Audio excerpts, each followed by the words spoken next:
Assalamualaikum warahmatullahi wabarakatuh. Selamat datang kembali di channel Nara Story. Dan tentunya masih bersama saya Mas Nara di sini. Apa kabar kalian semua? Semoga selalu baik-baik saja, sehat badannya, dilimpahkan rezekinya dan dihindarkan dari segala mara bahaya. Amin.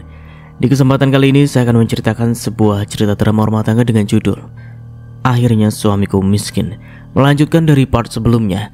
Oke, seperti biasa sebelum ke ceritanya, bagi kalian yang belum subscribe channel Nara Story, silahkan bisa subscribe dulu lah. Dan aktifkan lonceng notifikasinya agar kalian tidak ketinggalan cerita menarik dari channel Nara Story. Dan jangan lupa juga untuk share and like, tentunya agar Mas Nara lebih semangat lagi untuk menghibur kalian. Oke, kalau sudah, terima kasih. And so just try keep up with me.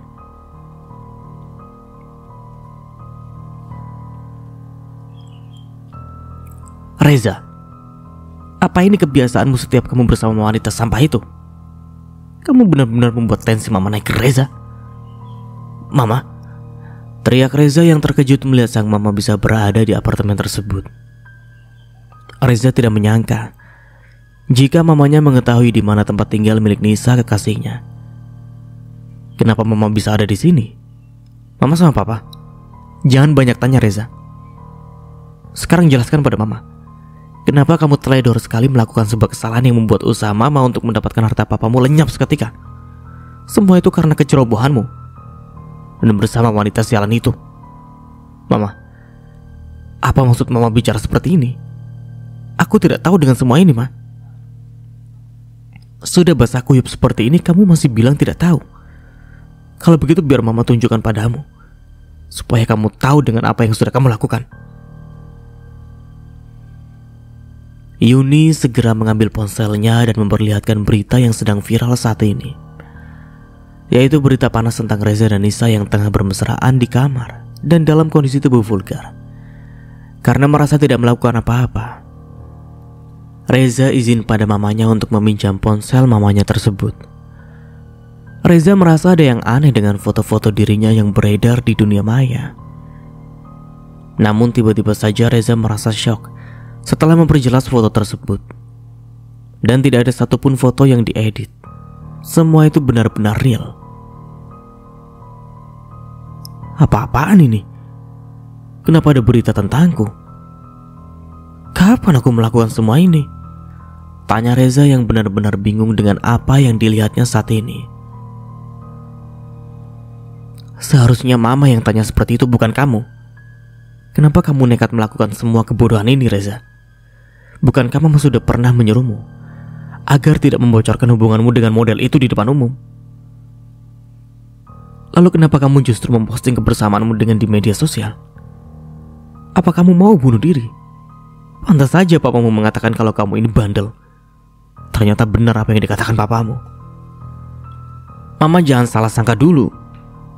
Aku sama sekali tidak tahu dengan semua ini, Ma. Selama ini aku juga selalu ingat dengan nasihat mama agar aku tidak memberitahukan hubunganku dengan Nisa pada publik. Bahkan untuk bisa bertemu dengannya saja aku harus datang ke apartemen ini, agar tidak ada yang melihat pertemuanku dengan Nisa. Jelas Reza mencoba meyakinkan sang mama. Apa mama masih harus percaya padamu setelah melihat berita yang sudah tersebar ini? Kalau kamu hanya datang ke sini untuk menemuinya saja, lalu kenapa di foto itu terlihat kamu sedang tidak memakai baju? Sebenarnya apa yang terjadi, Reza? Jangan bohongi mama lagi. Baik, Ma, aku mau jujur, tapi tolong jangan marah pada aku. Sebenarnya tadi malam aku pulang ke sini dalam keadaan mabuk, dan mungkin saja Nisa mengambil foto itu ketika aku tak sadarkan diri. Jadi menurutmu Nisa sengaja mengambil foto itu dan menyebarkannya di media sosial? Reza mengangguk. Memangnya kenapa dia melakukan semua itu? Sebenarnya sudah lama sekali Nisa menyuruhku agar aku mempublikasikan hubunganku dengannya.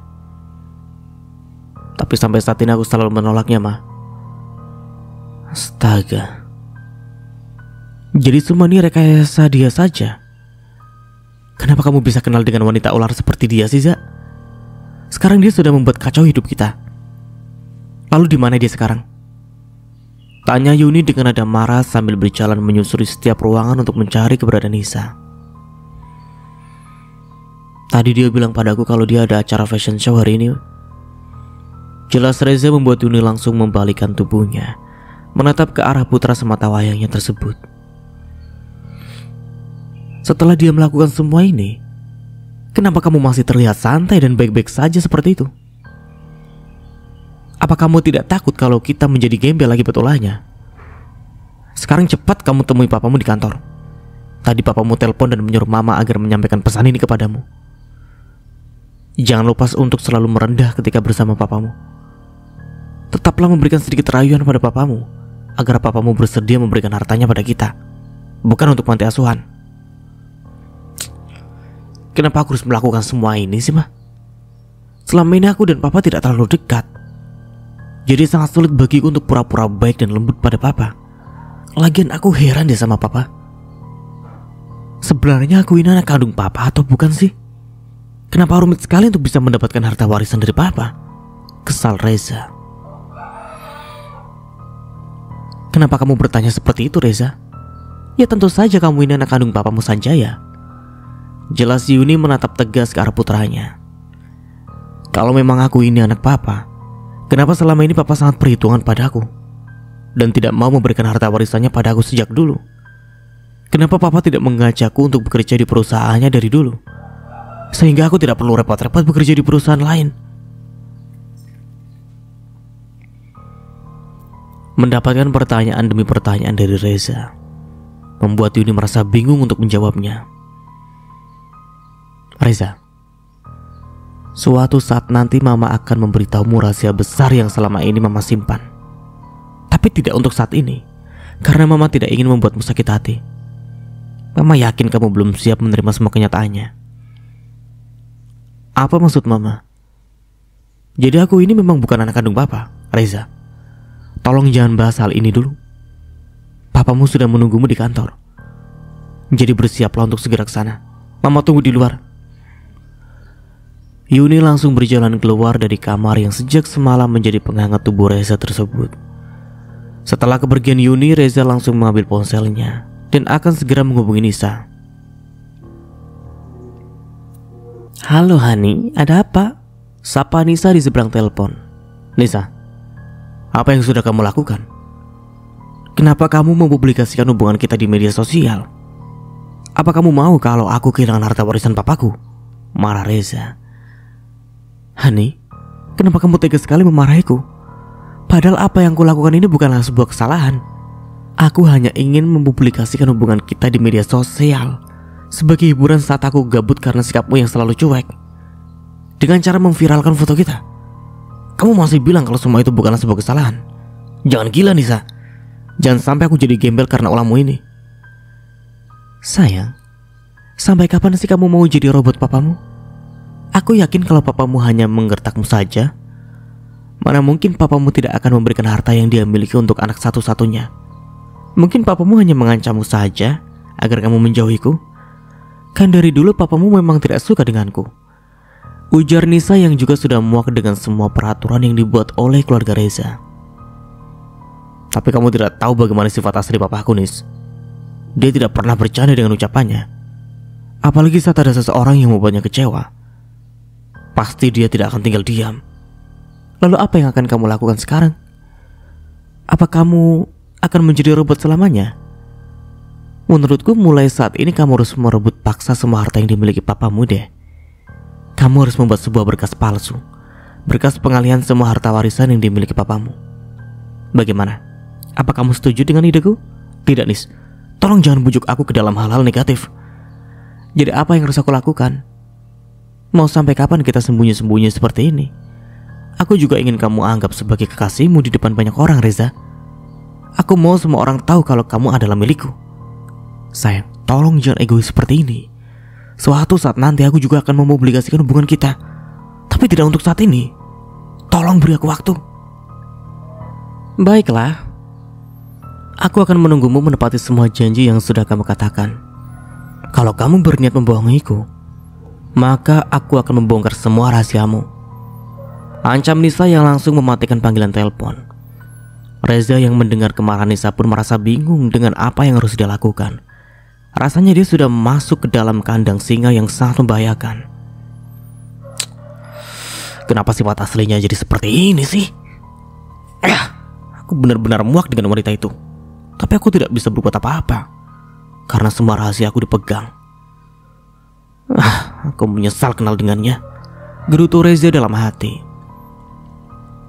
Sore harinya, seperti biasa Aslan menjemput Arum di butik.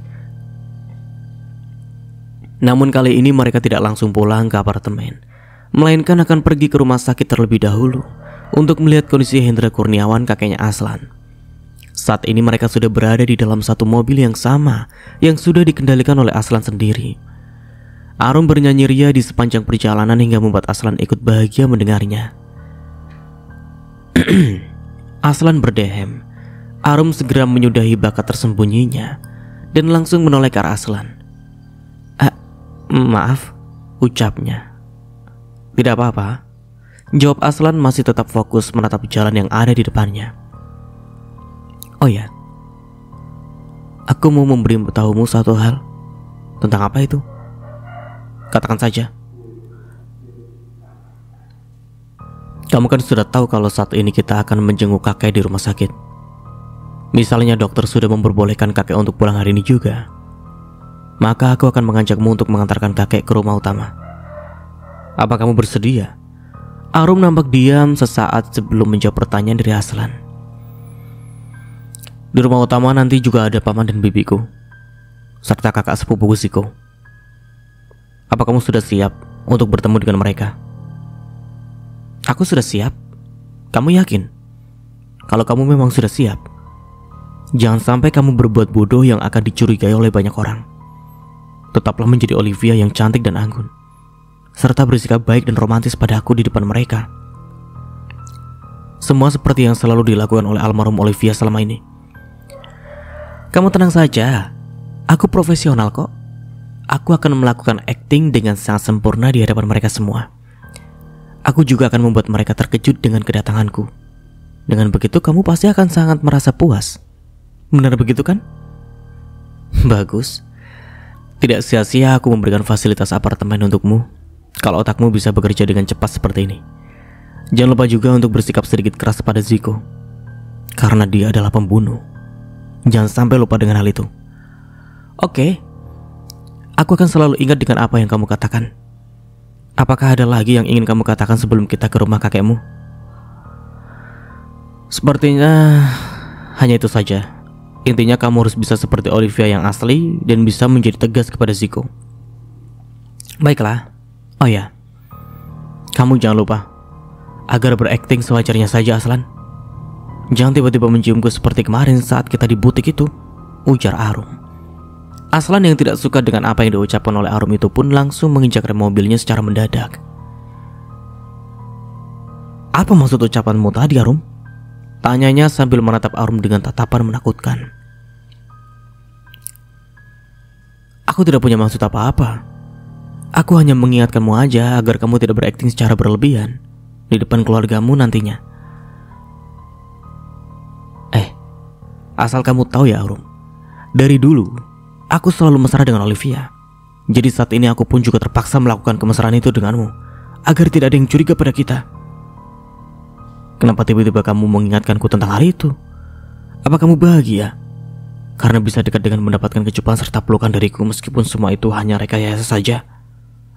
Tanya Aslan dengan sangat percaya diri. Benarkah kamu melakukan semua itu semata-mata hanya karena keterpaksaan saja? Tanya Arum balik. Ya tentu saja. Mana mungkin aku terpesona dengan wanita sepertimu? Saut Aslan sambil membuang wajahnya ke arah samping. Mulutmu memang bisa mengatakan kalau kamu tidak suka denganku, Aslan, tapi tidak dengan hatimu. Aku yakin saat ini hatimu menolak keras dengan apa yang kamu ucapkan barusan. Lihat saja, jika sampai suatu saat nanti kamu benar-benar menyukaiku dan jatuh cinta kepadaku, maka aku tidak akan pernah mau membalas perasaanmu itu. Batin Arum yang kesal dengan tingkah dingin Aslan. Kini Aslan hanya fokus menatap ke depan tanpa berani menoleh ke samping. Rasanya dia takut sekali jika tatapan matanya kembali bertemu dengan bola mata indah milik Arum. 45 menit kemudian mereka sudah sampai di ruang perawatan kakek Hendra Kurniawan. Ketika mereka berdua mulai memasuki ruangan, senyuman hangat dari kakek Hendra sudah menyambut kedatangan mereka. Kakek Hendra segera duduk sambil terus menyunggingkan senyum lembut di wajahnya. Arum yang melihat wajah bahagia kakek Hendra itu pun langsung berjalan cepat meninggalkan Reza di belakang. "Halo kakek, kakek sudah sehat ya?" sapa Arum sambil berjalan mendekati pria tua tersebut. Tak lupa juga Arum mencium punggung tangan kakek Hendra dan dibalas dengan usapan lembut di kepala wanita tersebut. "Iya, kakek sudah sehat, cucu perempuanku," jawab kakek Hendra sambil tetap tersenyum bahagia. Namun tidak dengan pria yang masih betah berdiri sambil bersedekap dada itu. Aslan merasa benar-benar terkejut dengan apa yang barusan dia dengar. Apa yang dikatakan kakek tadi? Cucu perempuannya? Memangnya sejak kapan wanita itu menjadi cucu perempuan kakek? Apa jangan-jangan setelah kakek sembuh nanti dia akan segera menikahkanku dengan Olivia palsu ini? Batin Aslan sambil memperhatikan gerak-gerik kakek Hendra yang menurutnya aneh. "Sebentar lagi kamu akan menjadi anggota baru di keluarga besar Hendra Kurniawan, Liv. Kakek janji akan tetap menjaga kesehatan supaya bisa melihat kalian menikah dan hidup bahagia kakek. Kakek juga ingin melihat cicit menggemaskan dari kalian," ucap pria tua itu lagi.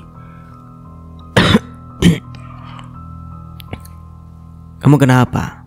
Sakit?" tanya kakek Hendra. Tidak kakek, aku tidak sakit. Aku hanya tersedak saja tadi," ucap Arum sambil memegangi dadanya. Kenapa semuanya jadi seperti ini ya? Bagaimana kalau kakek benar-benar menuntutku untuk menikah dengan cucunya dan bisa memberikan cicit untuknya? Waduh, bisa gawat banget ini, batin Arum. "Arum, kita harus menuruti semua keinginan kakek untuk kedepannya, biar nanti aku pikirkan," bisik Aslan kepada Arum. Kakek Hendra yang melihat Aslan nampak berbisik pada Arum pun tertawa dengan gurih.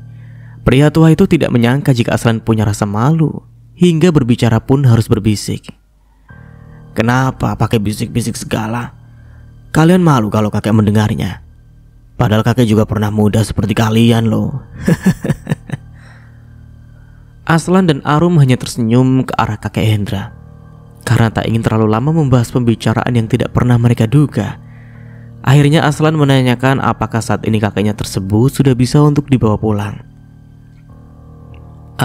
Kakek, apakah sudah benar-benar sembuh? Apakah kakek sudah bisa pulang hari ini?" tanyanya sambil duduk di ranjang bawah dekat kaki kakek Hendra. "Kakek sudah sehat dari kemarin. Dan hari ini kakek semakin sehat setelah bertemu dengan kalian. Kakek juga sudah menyuruh anak buah untuk membawa barang-barang milik kakek. Sekarang ayo kita pulang." "Sebentar kek, aku masih harus minta izin pada dokter terlebih dahulu. Sekalian agar dokter melihat kondisi kakek apakah sudah benar-benar pulih dan sudah bisa diajak untuk pulang." "Baiklah, setengah jam lagi dokter pasti kesini. Bagaimana kalau kita ngobrol sambil nunggu dokter datang? Masih banyak permintaan kakek padamu, Aslan."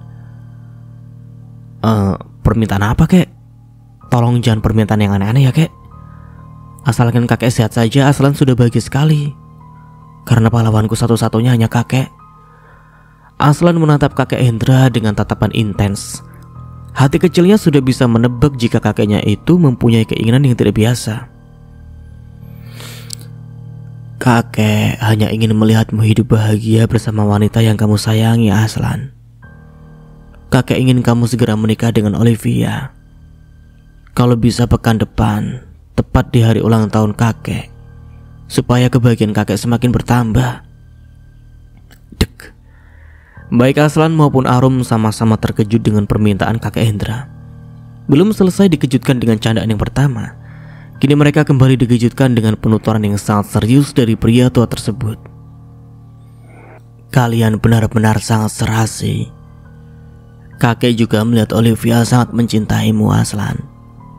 Jadi kakek ingin kalian segera menikah. Jangan ditunda lagi. Kalian sudah lama menjalin hubungan. Tentu saja sudah tahu kekurangan dan kelebihan masing-masing."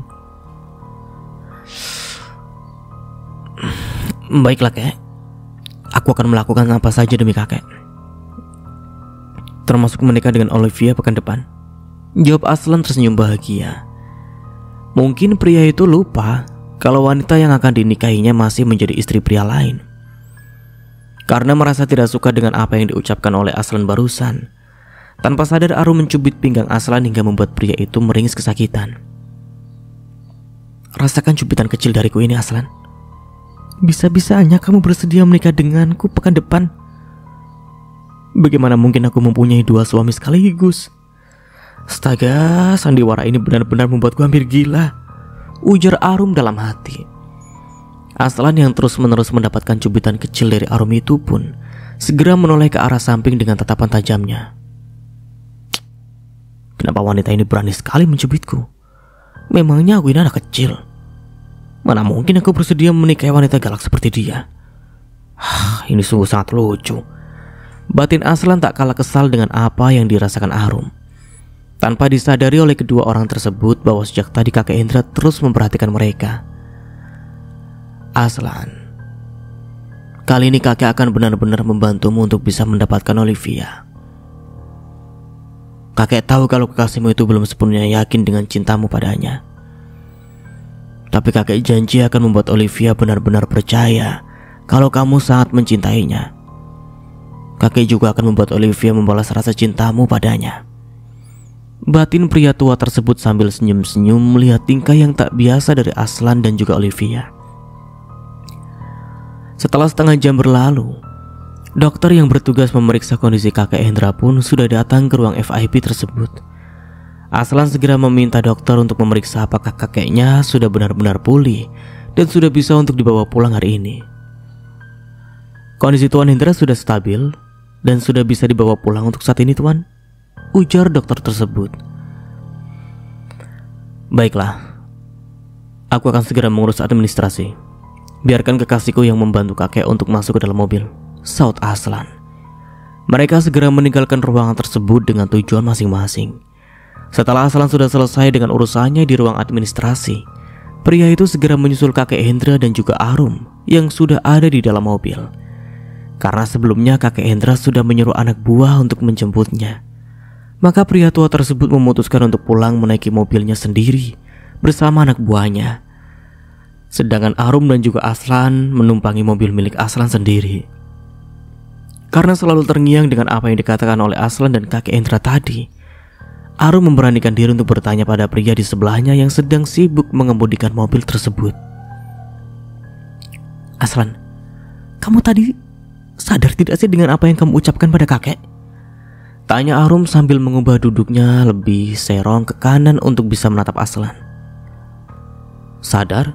Jawab Aslan dengan singkat. Apa kamu lupa kalau aku ini masih menjadi istri dari seorang pria? Meskipun mereka semua sudah menganggapku meninggal, tapi Tuhan tetap tahu semuanya, termasuk statusku saat ini.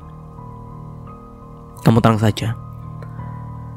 Aku akan segera menyuruh anak buahku untuk mengurus surat perceraianmu. Benarkah? Lalu bagaimana caranya? Bukankah aku sudah dianggap mati oleh mereka? Kamu tidak perlu banyak tanya. Serahkan saja semuanya padaku. Kamu tinggal terima beres. Arum manggut-manggut dengan penuturan Aslan barusan. Oh ya, ada hal penting yang ingin kukatakan padamu. Dan ini menyangkut tentang mantan suamiku. Sepenting apa informasi itu sehingga kamu antusias sekali untuk menceritakannya padaku? Aku sudah menyusuri semua akun media sosial milik Reza. Dan saat ini Reza sudah bekerja di perusahaan milik papanya. Meskipun hanya perusahaan cabang saja, sebagai jalan pertama untuk balas dendam pada Reza, maka aku akan menyuruh asistenku di butik untuk mengajukan kerjasama dengan perusahaan cabang yang dipegang oleh Reza. Dengan begitu aku bisa mulai balas dendam pada pria brengsek itu. Rencanamu bagus juga, tapi jangan sampai kamu terlalu dekat dengan pria itu. Kalau kamu ingin menghancurkannya, kamu cukup menjadi penyusup yang menghancurkan perusahaan miliknya. Tapi semua itu setelah Reza benar-benar yakin kalau kamu adalah rekan bisnis yang bisa dipercaya. Iya, kamu benar sekali, Aslan. Langkah awal yang akan aku jalankan adalah mendekati Reza dan membuatnya yakin kalau aku ini merupakan rekan kerja yang bisa dipercaya. Setelah dia sudah benar-benar percaya kepada aku, barulah aku akan menjalankan aksi selanjutnya untuk menghancurkan karir pria tersebut. Aku yakin dia juga akan dimarahi habis-habisan oleh papanya dan dianggap tidak becus menjadi pemegang bisnis. Jawab Arum tersenyum manis membuat Aslan refleks mengacak rambut wanita tersebut dengan gemas. "Hei, kenapa kamu mengacak-acak rambutku?" Kesal Arum sambil cemberut. Melihat wajah cemberut Arum semakin membuat Aslan merasa gemas, dan rasanya ingin sekali mencubit pipi wanita tersebut. Berbeda dengan Arum dan Aslan yang nampak bahagia, mantan suami Arum justru mendapatkan amukan dari Sanjaya karena kesalahan yang sudah dibuatnya. Hari ini Sanjaya sangat lelah setelah tadi siang mengadakan rapat dadakan dengan orang-orang penting di perusahaannya. Rapat itu membahas bahwa berita viral yang memperlihatkan Reza dengan seorang model adalah berita hoax. Sanjaya sangat takut dengan dampak buruk yang terjadi nantinya.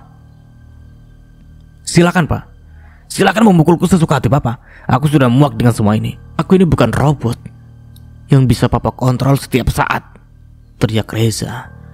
Kedua orang tua Reza menatap terkejut ke arah Reza yang tidak menanyakan apa alasan Sanjaya memukulnya. Mungkin Reza sudah tahu kesalahan yang dibuat. "Sayang," panggil Yuni memegang pundak sang putra. "Jangan panggil anak ini dengan sebutan sayang lagi, Ma. Lihatlah, sekarang anakmu ini sudah sering membentak dan membentakku. Semua ini pasti karena pengaruh dari anak pengusaha licik itu." Sanjaya memotong ucapan Yuni yang semakin membuat Reza marah. "Terserah Papa mau berkata apa, tapi mulai saat ini aku akan memilih jalan hidupku sendiri. Aku sudah dewasa, jadi Papa tidak perlu ikut campur dengan semua urusanku." "Hah, dewasa katamu? Iya, usiamu memang sudah dewasa, tapi tidak dengan otakmu. Kamu itu terlalu bodoh jika sudah jatuh cinta.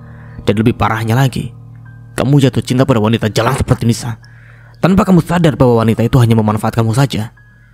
Meskipun Arum sudah meninggal, tapi hanya dialah yang akan menjadi satu-satunya menantu Papa. Terserah Papa, yang penting Papa segera menepati janji Papa padaku."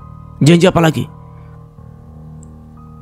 "Papa pernah janji akan memberikan harta Papa padaku kalau aku sudah berusia 30 tahun dan sudah menikah dengan wanita pilihan Papa. Dan aku sudah memenuhi semua persyaratan yang Papa inginkan. Aku sudah menikah dengan Arum, wanita pilihan Papa. Dan saat ini usia aku sudah 30 tahun. Jadi sudah saatnya aku menjadi pemimpin perusahaan utama," ujar Reza dengan penuh percaya diri. "Apa kamu kira bisa semudah itu percaya Papa padamu? Kalau kamu bisa memutus hubunganmu dengan Nisa, maka Papa akan mempertimbangkan harta warisan itu. Tapi kalau kamu masih nekat dekat dengannya, maka jangan harap bisa mendapatkan sedikit pun harta dari Papa."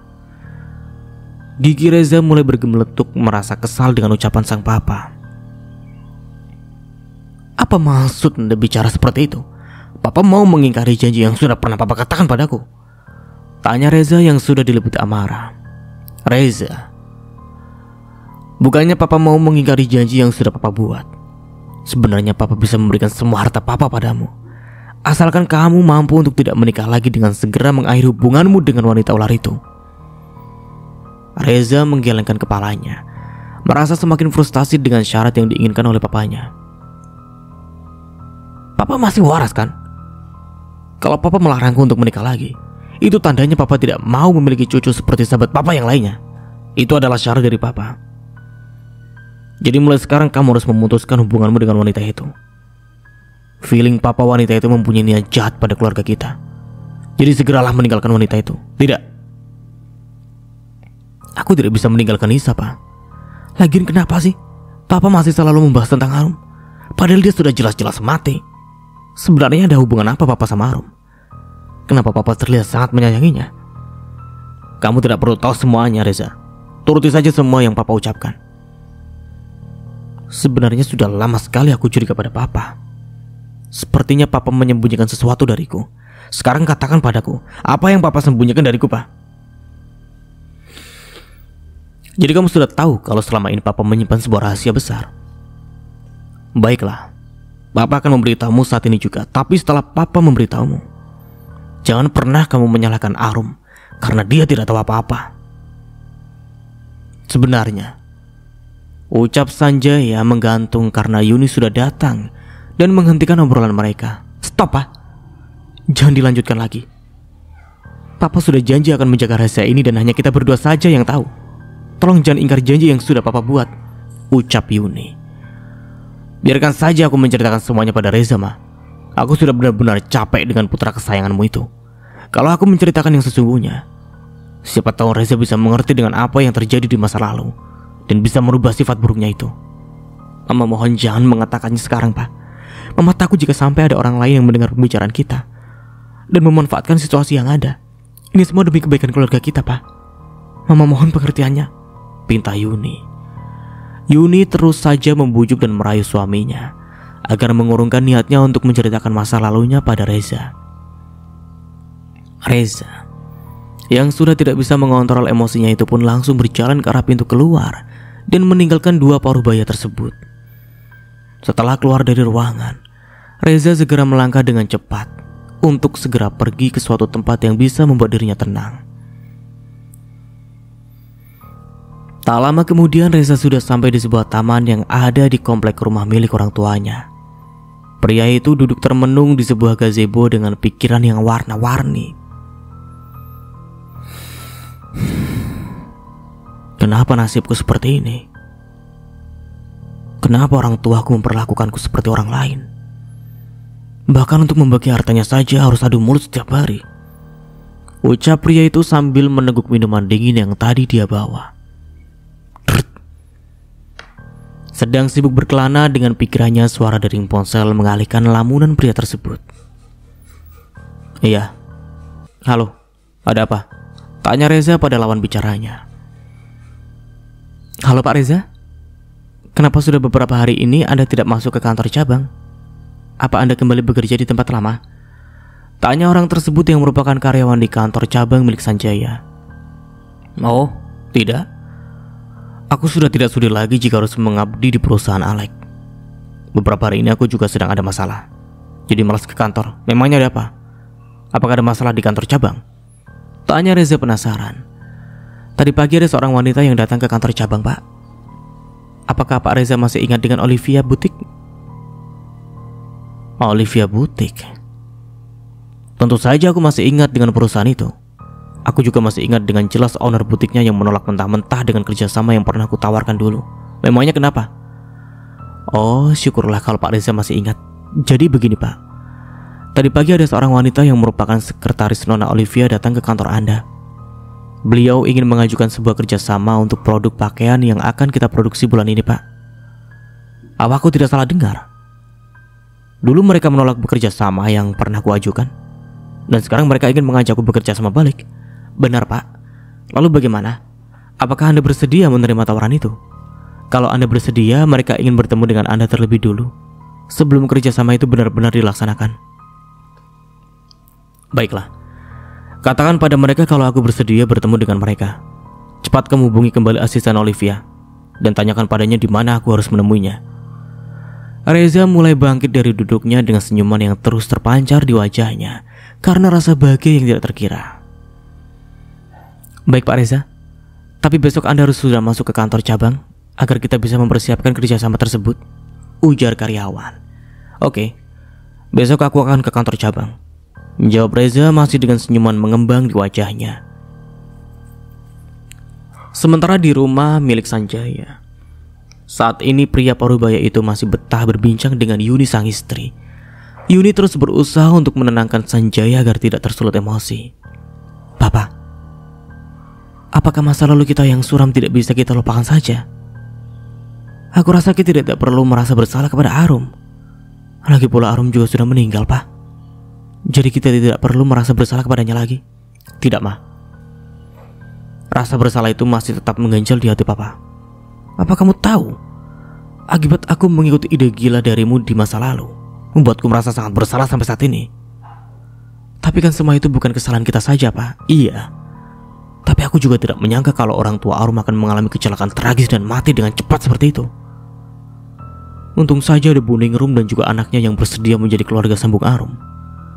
Yang membuatku masih merasa sangat bersalah saat ini adalah ketika aku pernah memberikan dokumen palsu pada almarhum orang tua Arum yang berisi tentang pengalihan perusahaan miliknya agar bisa menjadi milikku. Sudahlah, semuanya sudah menjadi takdir, Pak. Mau Papa nangis darah pun, semuanya tetap tidak akan bisa kembali lagi.